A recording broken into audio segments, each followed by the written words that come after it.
everybody, and welcome back to the Engine House. I am, of course, your host, Candy Dancer. It's a brand new year, brand new possibilities. I'm getting things prepared for a presentation in a couple of weeks, and I think I've pretty much got it. I've ordered a few items that we've needed for it, and getting set up. In the meantime, you see I'm using back to the video camera. We ordered a tripod for my wife's tablet, which will steady it. For the Christmas video, of course, she was holding it, and that was getting a little tiring on her arms, and she didn't want to hold it throughout a possibly hour-long presentation, so we ordered a tripod stand for it. And my video camera, of course, does not take a remote microphone, so you'll have to put up with me doing it the old-fashioned way. Anyway, today we're going to talk about doing a little rusting up on a building here. This is part of this building.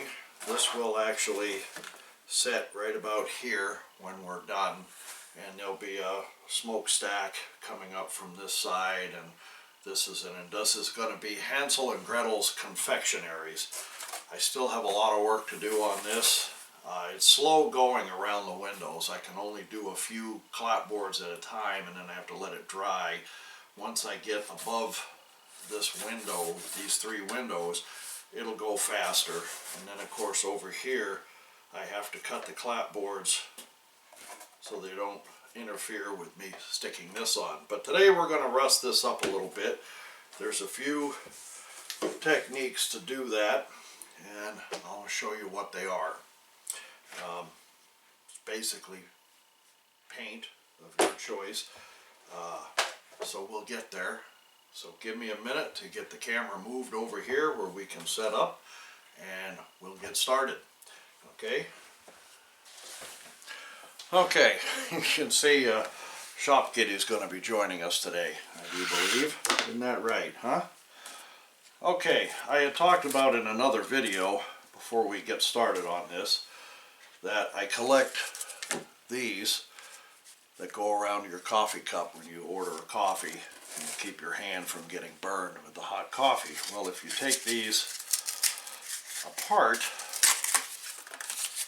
looks a little like corrugated metal, right? So for O scale, and even probably for G, these make good corrugated metal. I did that with these, as you can see. And of course this side is going up against another building, so it won't get any. So I finished the window, the door, and the metal corrugated siding, and then I shot it all with a can of gray spray paint, and I was just going to rust it up from there, but it was too dark. It didn't look right. So I shot it with a couple of coats of white, and it looks kind of faded here, like the paint's wearing off, and that's perfect for what I'm looking for, that kind of the look I'm going for. And then, of course, the rust on here will accent it even more. Now, how you want to do it, you can, if it's your railroad, you do what you want. You can, paint it all up nice and pretty, or you can rust it. Sheet metal does rust when it's left in the, even galvanized, which a lot of the roofing material is, will rust after so many years. So we're going to hit this up with a little rust and weather it some and see how it turns out. So, and I think Shop Kitty is here to stay. I'm going to have to put up with her today. Hi, Kitty. We're starting off with burnt sienna. As you can see, I'll get it nice and close. There we go.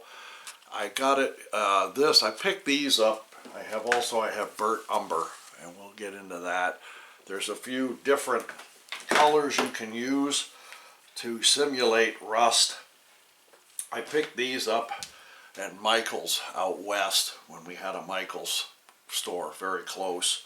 I'm kind of using them sparingly.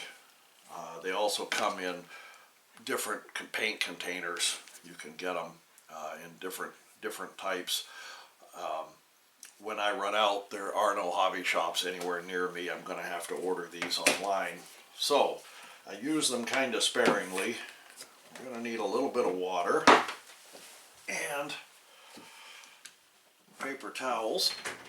I'm going to try a couple different methods out here. We're going to start with the burnt sienna. This looks a little more like rust. And again, there are a few other different colors. Jason Jensen uses some variations, and Marklin of Sweden does a few different variations. It depends on what you're wanting and kind of how you want it to look. They all will turn out looking pretty good in the end. I'm going to start with a small brush here, and I'm going to also put on the reading eyeballs because it's that kind of a day. And we'll get a paper towel here.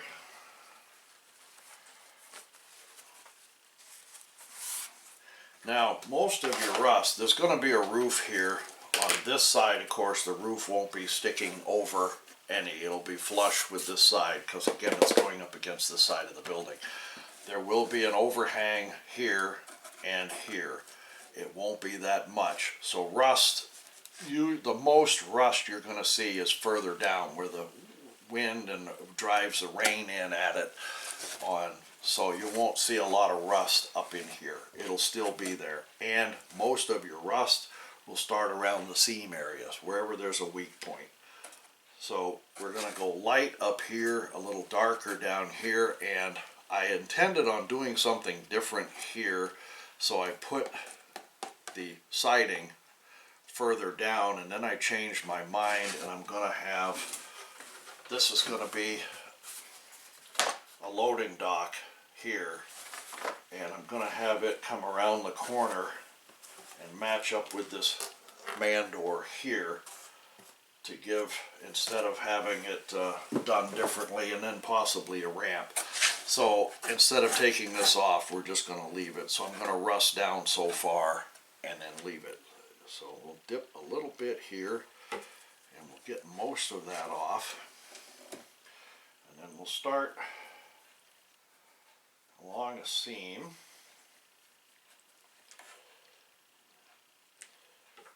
A little more paint on the brush,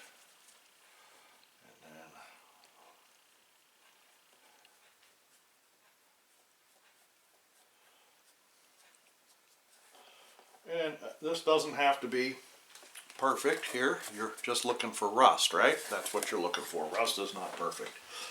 But again, you want it a little lighter up in here. You don't want it really dark where the roof is going to overhang. There'll be some, but it won't be as much.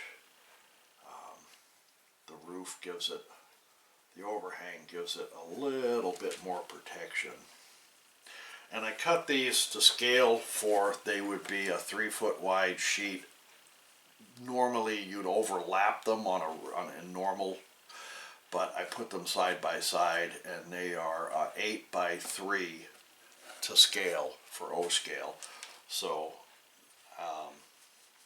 and then of course I filled in up here with little miscellaneous pieces. Yeah,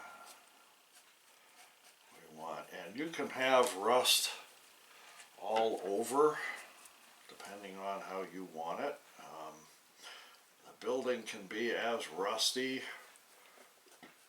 or as not rusty as you want it. It's your choice. I'm going to try another method over here on this side using some water and thinning this out a bit, but I wanted to see how this was going to, I want it light, I wanted to see how this was going to look like this. A little light up here. As you use it, you come back up here and hit lightly on there, and then it'll fade that out.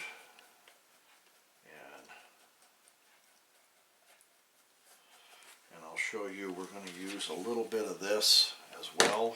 We'll get to that here in a minute.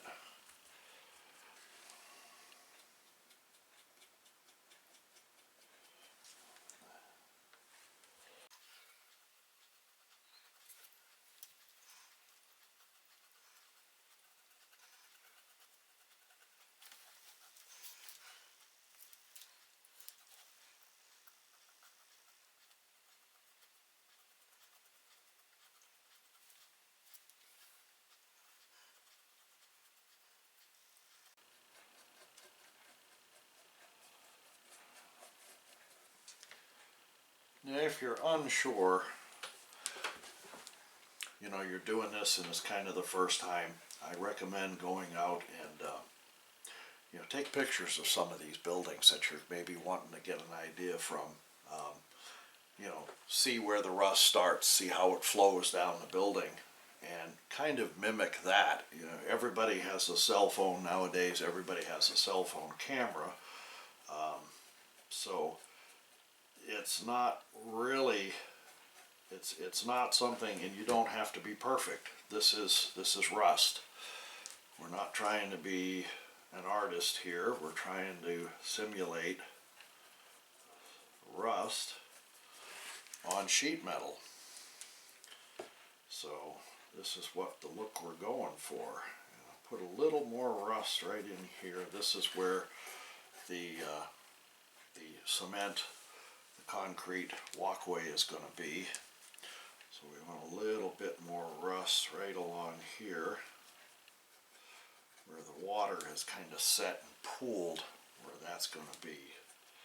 So it looks kind of odd right now the way I've done it, but once the concrete walkway is there, it'll make perfect sense.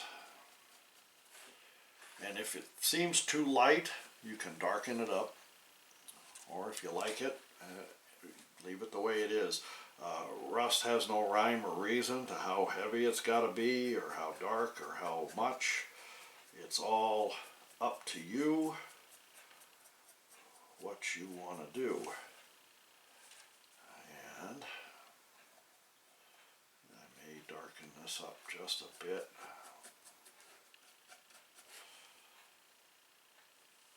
Okay, now we're done with that for the moment, and there you go. Right, looks a little rusty there. Okay, looks kind of like rust is sitting in there. Now we're going to go with the burnt umber and a very tiny brush. I believe I have one in here. I do. We're going to start with this one, only I think this one's almost worn out, but we'll start with it. It's going to be interesting to see how this turns out. We're going to get a little bit, just a dab. I like these because there was a lot of paint in them, but I like the little bottles better because I can take the lid off, flip it over, and after I shake it, and there's a little bit enough, usually enough paint in the lid, I can use that, and then I'm not wasting paint. A lot of this is, you know, you end up, if I don't finish, this is all waste right here, okay? And this is railroading on a budget. You don't want to waste paint if you can help it. Now we're going to get a little bit in here with this, and you want just some darker spots here and there where maybe the rust is starting to take over, a little deeper into the metal. I shouldn't have done that, didn't need to. We're going to get down in here.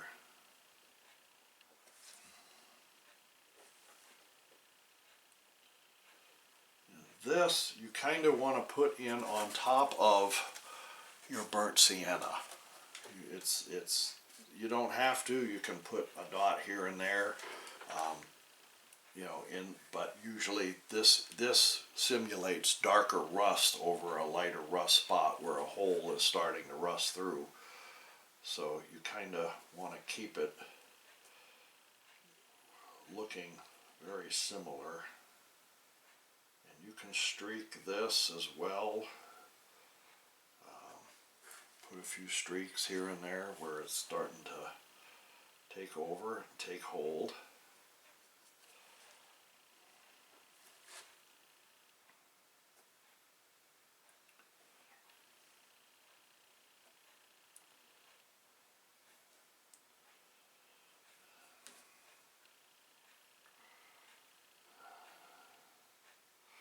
You know, there's surface rust, and then there's the deep metal eating rust. And you can go however you want it, you know. You can do the deeper surface, or you know, the deeper metal eating rust and the surface rust in the same, or you can have it any way you want it. I'm going to streak that just a little bit, fade that out.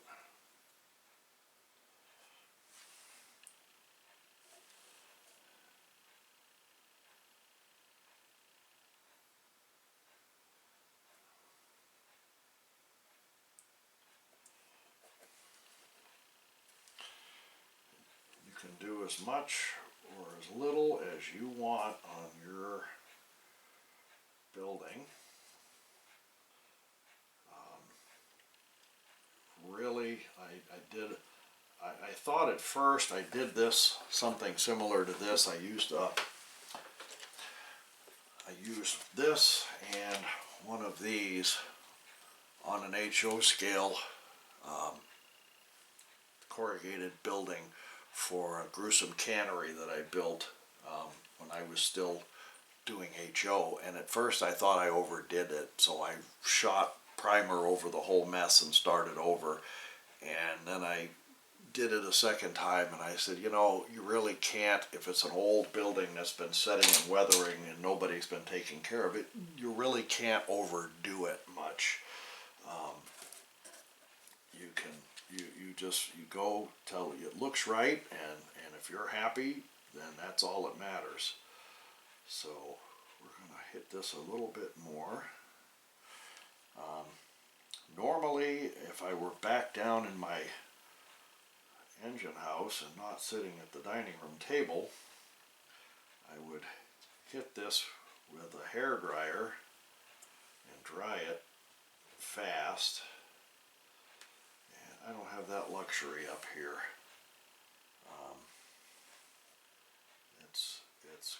It's just gonna have to. There, we're gonna spread that out a little bit. There we are. Okay, and there you have it, right there. And I think that's probably as far as I'm gonna go. You can almost see some of the burnt umber there as the darker rust spots. And also, when I'm finished and it's dry, I will dry brush this with some black to make it look dirtier as well. Right now it looks like they had painted the corrugated steel.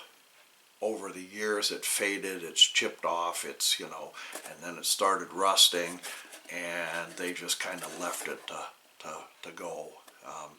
It happens a lot in industrial buildings. They're more concerned about putting out a product than worrying about the siding on the building, and it's no different here.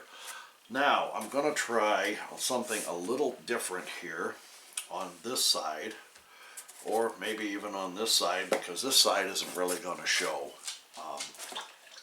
There's no real way you can mess this up, it's rust.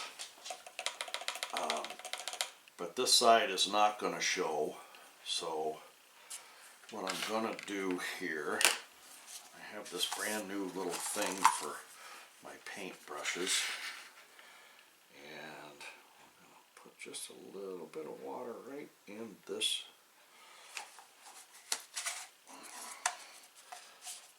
I had a problem with leaving water in an open container down in the basement with paintbrushes sitting in it, and Shop Kitty decided she really enjoyed paint flavored water.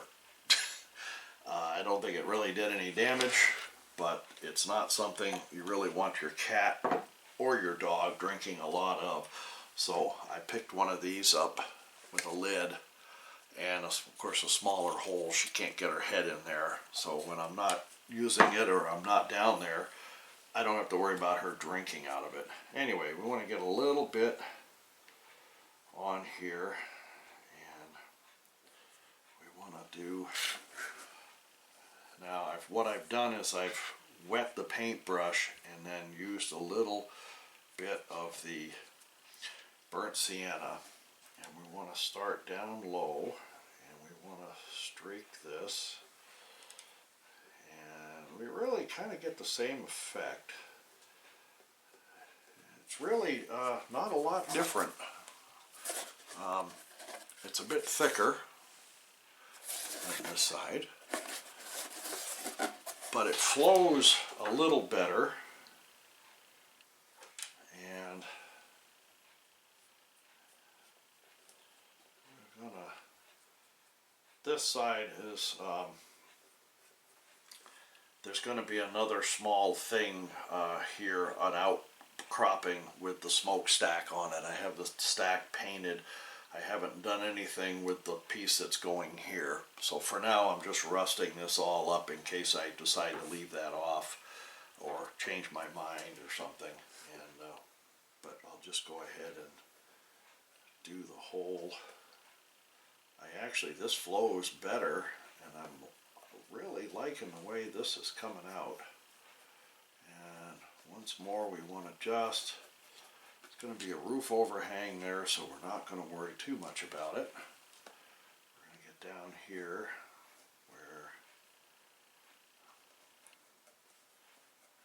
and you can put streaks in. I concentrated on the seams on the other side.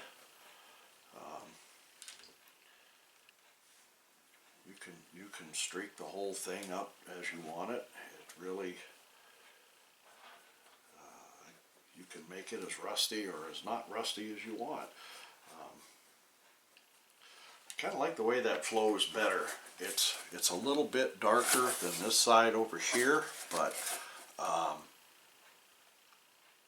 it does tend to flow a little better. These are all acrylic paints, of course. Some guys work with oil paints as well. Boomer Diorama has, Jason Jensen has.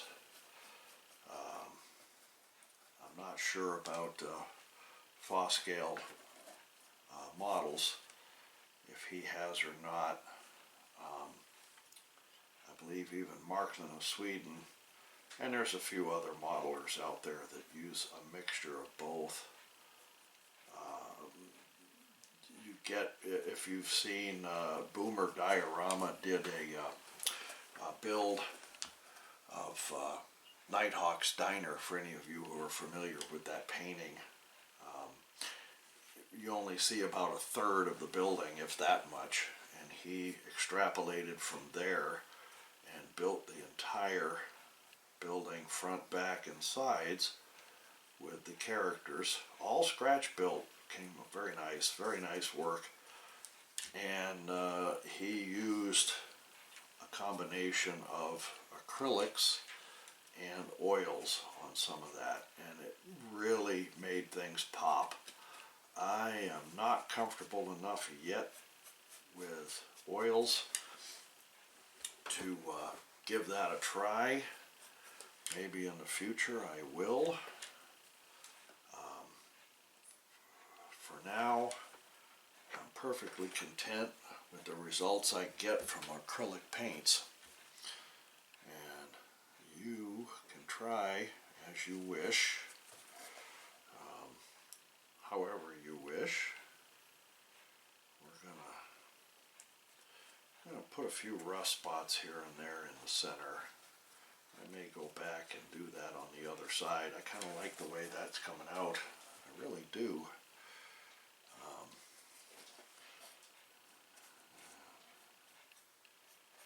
We're going to hit this. I'm going to hit that a little more. Give it some. Yeah, okay. We're going to.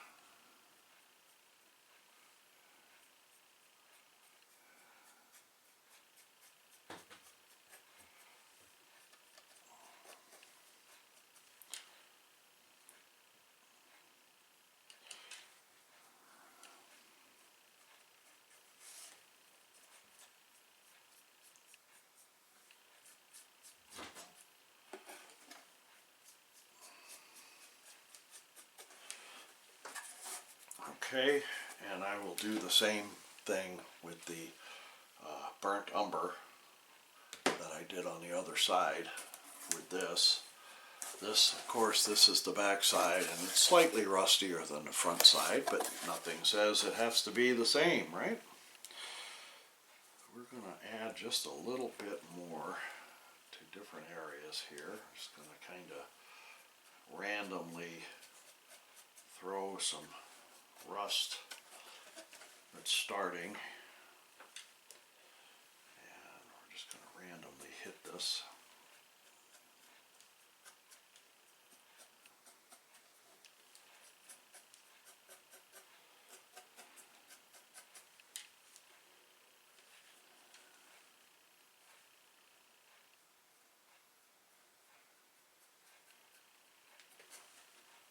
Oh yeah, very nice. I like that. The door frame, of course, and the window frame are going to get painted and weathered. I haven't decided what colors I'm going to do those in yet.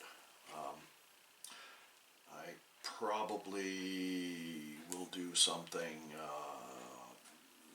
along the lines of red, or something of that nature, and we'll see what I decide, what I land on. Okay, we're going to finish. We're going to do this side, and then we're going to call this good. Rust, rust, rust, rust, and rust.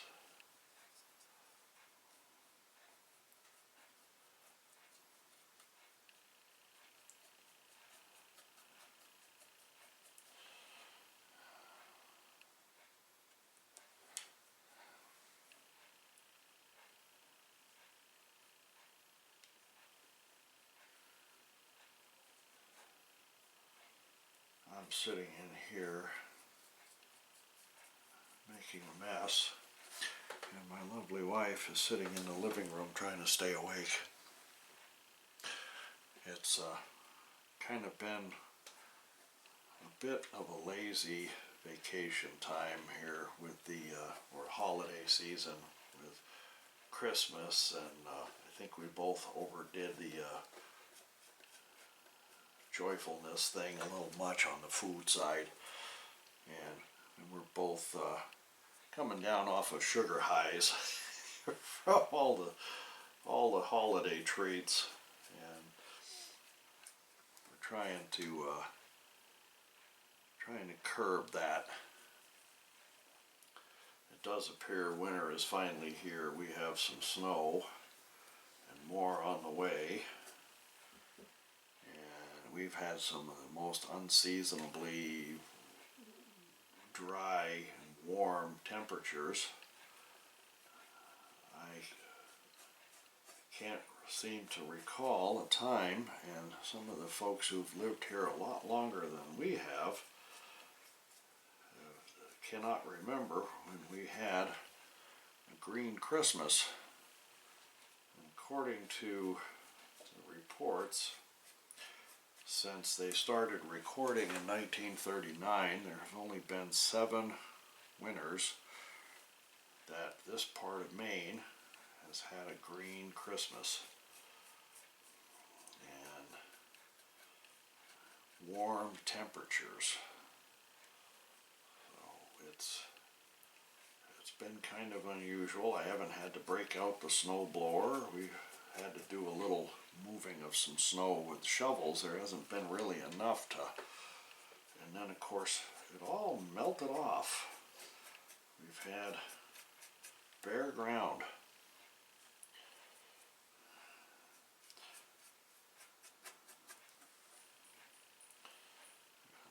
Give this a little bit more right along here, and maybe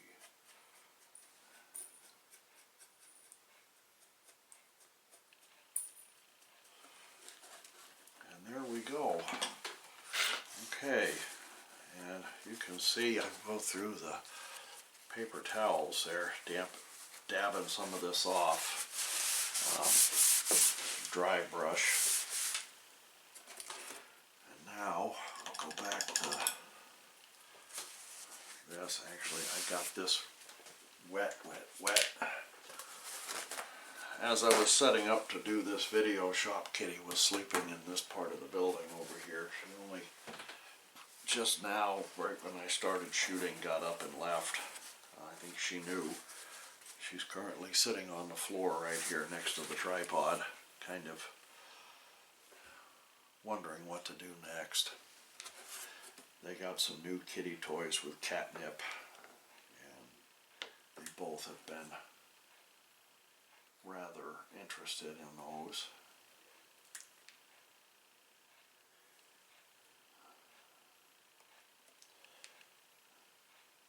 And my wife gives them their little treats in the morning, which is a catnip laced or something, and they have their fun with that. And then of course we all know cats like to sleep about 20 hours a day. So Mouse is currently in her little bed in there in the living room, sound asleep. And Shop Kitty is here, debating on what she's going to do next. I'm going to streak some of this.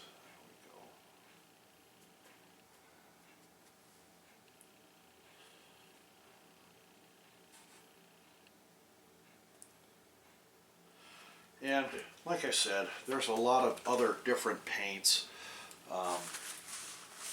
I use this. Jason Jensen started using this in his earlier videos from almost 4 years ago now when he started his layout. He's come a long way. He would make his own stain. If he wanted, hi, Shop Kitty, if he wanted a gray stain, he'd water down gray acrylic until he got it where he wanted it, and then he would use that as a stain. And now he buys the stain commercially from Best Trains, and he's come a long way. But he started when he was showing people how to weather. He started with the same technique. This is where I learned it, and I like it. He uses some other colors now. One of them that he uses I can't seem to find unless I order it, so I may do that this year and try it. But I do like the way burnt sienna and burnt umber look as far as the rust goes, and so I may just stick with that. And there we are. And there we have some burnt umber. You can hardly see it. I'm going to do the same on this side, but I think what I'm going to do is wait for it to dry a little more before I get started on it. I may do some more on this while I'm right here. And a spot right there. And like I said, the burnt umber, burnt sienna kind of looks like surface rust, whereas the burnt umber will look more like there's holes actually starting to rust through. This rust has gotten in there deep, and without somebody getting at it with a wire brush or something, it's going to go ahead and eat itself right through the metal. And I've hauled corrugated galvanized metal roofing into Canada before, and they get really concerned about the galvanizing itself. If it gets too wet, it'll start getting a white rust on it. So we had to tarp everything, and we had to be really careful with it. And it hauled it from Spokane, Washington to Prince Rupert, British Columbia. They were putting 6 huge grain silos in Prince Rupert for hauling grain out. They were having a rail line come in, and they're going to fill these silos with grain, and then they were rebuilding the pier there to accommodate larger ships. So they were going to be shipping grain overseas, and I hauled probably 3 of the 6,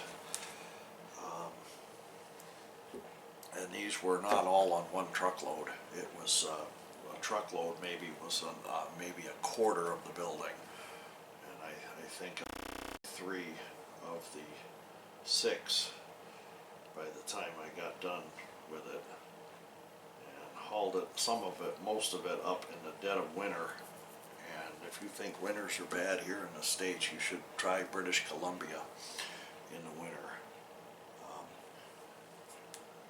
They get some pretty vicious weather up there.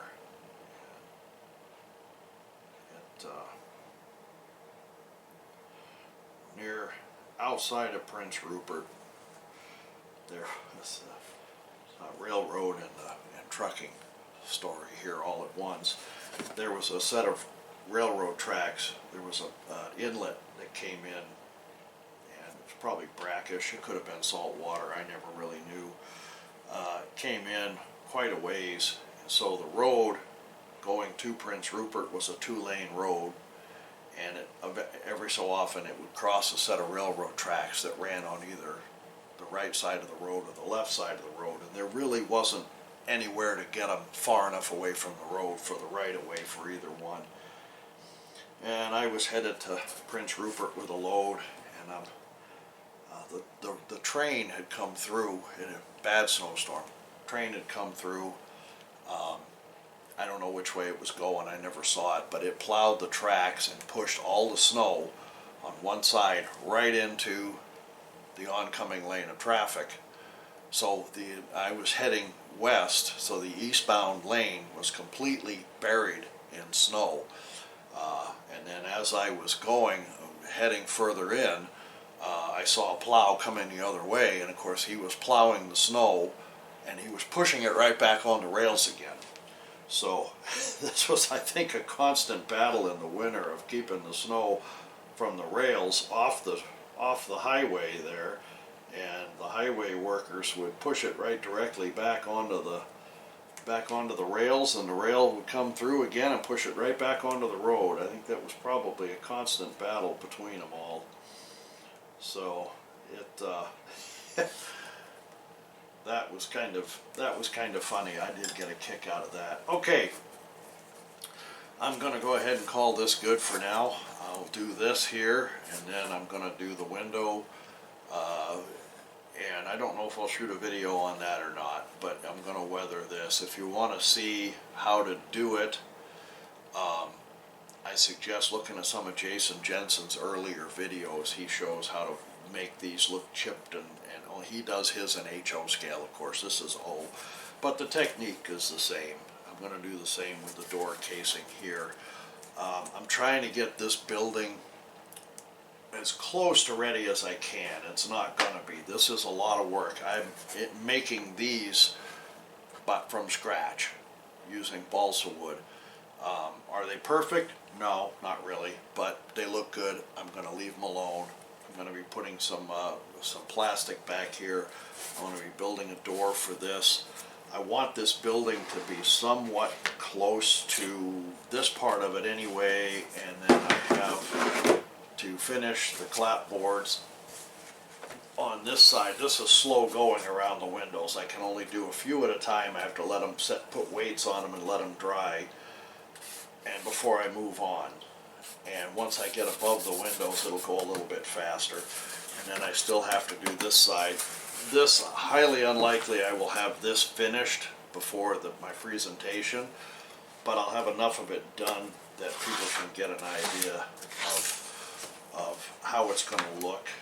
And I believe in an earlier video before I started Granny and Reds, I showed this and how to make the clapboards using thinner cardboard. So you can go back and look at one of my earlier videos on that. I'll be continuing doing the clapboards, and here I have a line here and a line here as to where that building is going to be, and I'll be putting clapboard to that line, and then once I get to a certain point, of course, it'll go all the way across. And so I want to have this as close to done as I can, and I was going on with this one pretty quickly, so I thought, well, I'll shoot a video on weathering this up and making it look old. But this is all what you can do with cardboard. I forgot even what box this was for. It's a box that held something we got, and your coffee sleeve to look like corrugated, and some balsa wood. This is railroading on a budget. This whole thing, whatever came in this box, of course, but I didn't have to buy the box. I didn't have to buy the building materials. I pretty much had everything I needed here from stuff we had brought into the house. So you can do this pretty easily. Even if you're not that experienced at it, you give it a shot. You get better with time. I am not an expert. After all these years getting back into model railroading, I'm learning as I go. Fooling around, having some fun with it. This is kind of my favorite building right here, even more so than Granny and Reds because of the clapboards. And doing this, how it's going to come out, I can picture this in my head, and it's going to have a corrugated metal roof on it. When I'm done, there'll be a brace going from here to here, and there may be one, you can see the box curves slightly here. So to take that curve out, I will probably put a couple of braces in here to keep this out so it's not bowing. And there'll be styrofoam here, whatever thickness this is, and the full length, and it'll go around the corner, of course, for the other building, for the loading, unloading dock. And then there'll be a smaller one here. This is the truck dock side, so a rig would back up here and they would load and unload here, and that's what this is. I had put these stones on here earlier thinking they would make a nice stone foundation. I'm not happy with them. I don't like the way they look. I have another idea. I will probably shoot a video on that next time. I still have a couple of weeks to go before the presentation, so there'll be a couple more videos before then. And I have an idea of what I'm going to try here. So I'm going to pop these rocks off and do away with them. They don't look right. So we're going to go a different route. Anyway, this is what you can do with a little imagination. You don't need a lot of talent for this. If you've got an art degree or you've got the talent, fantastic. My mother's the artist. I just kind of play around with this stuff. I learned from watching videos of Jason Jensen has an art degree, okay? You see some of his work. It is spectacular. He is an artist. Boomer Diorama, I think he worked in the British Columbia or the Canadian film industry at one time. His work is way, way above anything I ever hoped to accomplish. I can only hope to get that good. So you can do this. It's really, really easy weathering things like this, and you can watch other videos on how to do it. You can get your own technique to going and do your own thing and enjoy it. This hobby's meant to be enjoyed. It's meant to have fun. If you're not enjoying it, you're stressing it out, it's not a hobby. So that is railroading on a budget, model railroading I should say, on a budget. And I hope you enjoyed that. hit the like button down there, hit the subscribe button so you don't miss anything. And there'll probably be, like I said, 1 or 2 more videos before the presentation is given, and after the presentation I will post that probably in 2 parts. It's going to be probably an hour long, and that's a long time to go, so we'll probably do that in 2 different separate videos. We'll see. I may post the whole thing as an hour, and you can watch it at your leisure. Okay? Hope you enjoyed this. Hope you have a great start to your new year, or had a great start to your new year, and hope you have a great new year. And from me and Shop Kitty here, bye for now.